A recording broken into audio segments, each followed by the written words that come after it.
Glenn Beck. The Blaze Radio Network. It's Overstocktober. Overstock.com's 16th birthday. Find the great deals starting at $16. Earn 16% back in Club O rewards and free shipping on orders over $50. Come celebrate with Overstock. Go to Overstock.com/Glenn and start saving.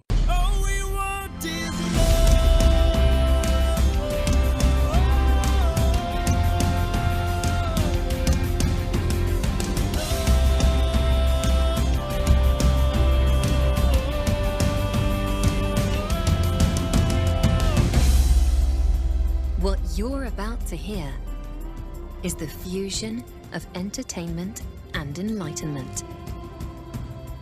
This is the Glenn Beck Program. We exposed this administration and the left's want of control. And make no mistake, it is not about anything other than control. Control of your life. Control of all circumstances, and that the more you hold, the stronger you hold on to something, the more it'll slip through your hands like grains of sand. And they want control. It's not about guns. It's not about death. It is about control. It's why we put the book out, Control: Exposing the Truth About Guns. We put this out 2 years ago, and we made it paperback, so it's part of a series of books. So you can keep these with you. You can give these to your kids. You can give them to somebody. Control is still available. I urge you to get it. It is every argument that you need on gun control. It takes all of the excuses that anybody gives you and takes them apart one by one. Now, why do you need these excuses? Or these answers to these excuses? Why do you need to be able to argue this? Because you, in the end, are going to be the one that decides. And if we are so weak-minded that we can't defend the Second Amendment, it will be lost to us. And anybody who thinks and still buys into the bull crap that, no, we're not after your guns. We're not after that. I want you to listen carefully to what the President of the United States said last week. Listen. But as I said just a few months ago, and I said a few months before that, and I said each time we see one of these mass shootings, our thoughts and prayers are not enough. It's not enough. Listen how angry he is.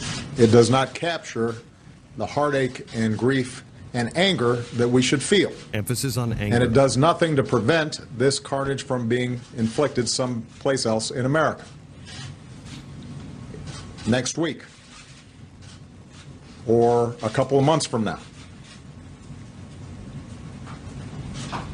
We don't yet know why this individual did what he did.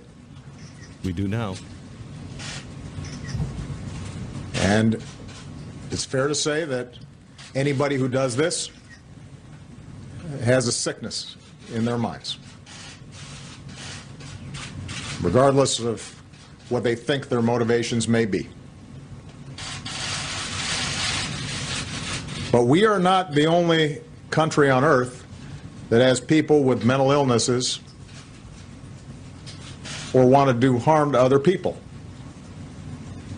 We are the only advanced country on earth that sees these kinds of mass shootings every few months.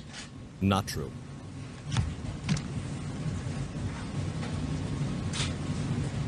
You know, earlier this year, I answered a question in an interview by saying the United States of America is the one advanced nation on earth in which we do not have sufficient common sense gun safety laws, even in the face of repeated mass killings. Now listen to this. And later that day, there was a mass shooting at a movie theater in Lafayette, Louisiana.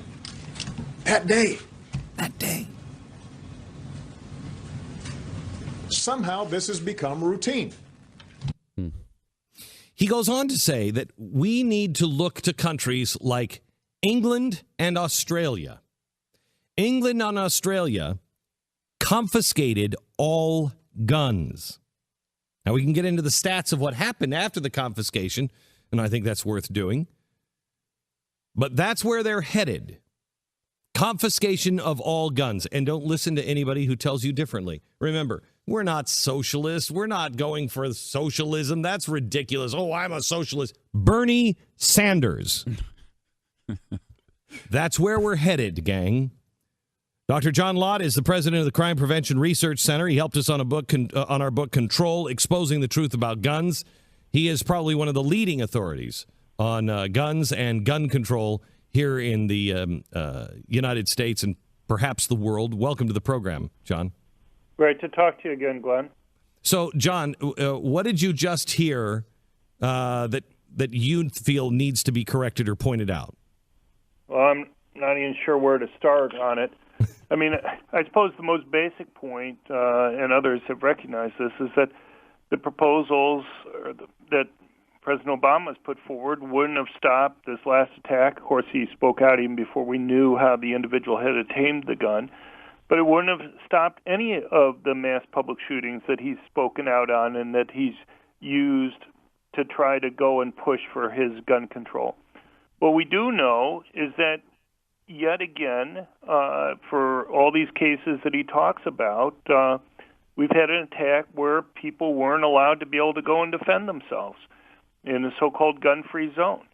And the president, when he talked longer in his discussion, he was saying, well, we already have enough guns. I don't need any more guns in the United States. He's missing the point. The point is that people may have the guns, but if they're not allowed to go and carry them for protection in certain places, those gun-free zones serve as magnets for these attacks. And you just don't have to look at the fact that since 1950, with just two exceptions, all these mass public shootings have taken place where general citizens aren't allowed to have guns for protection. I want you to say that look again. At the statements from these killers. I mean, this year. I want you to say it again and then get to the statements. Say that again, what you just said.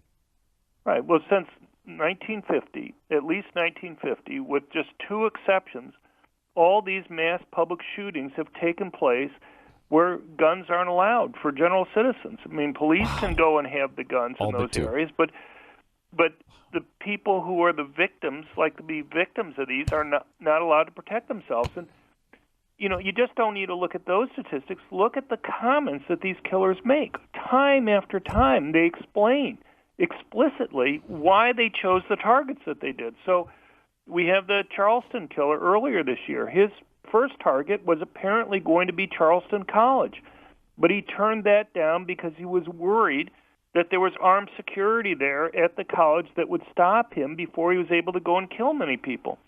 We had the diary from James Holmes, the Batman movie theater shooter, was finally released this summer during his trial. And what that revealed was that his initial first target was going to be Denver International Airport, but he decided against that because he was worried that security there would stop him before he was able to go and kill many people. We also know in his case that there were 7 movie theaters showing the premiere of the Batman movie within a 20-minute drive of his apartment. Only one of those movie theaters posted signs banning permanent concealed handguns.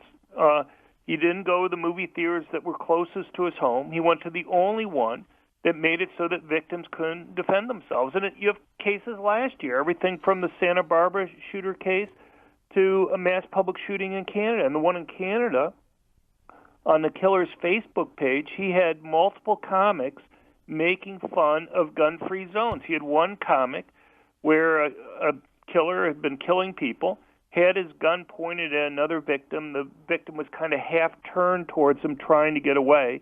And the victim was explained to him, said, look, guns are banned in this area. You're not allowed to have a gun. It's illegal for you to shoot me. And the killer there, apparently right before he was going to shoot that victim, had a little bubble above his head saying, what a moron, as he's pointing the gun at him.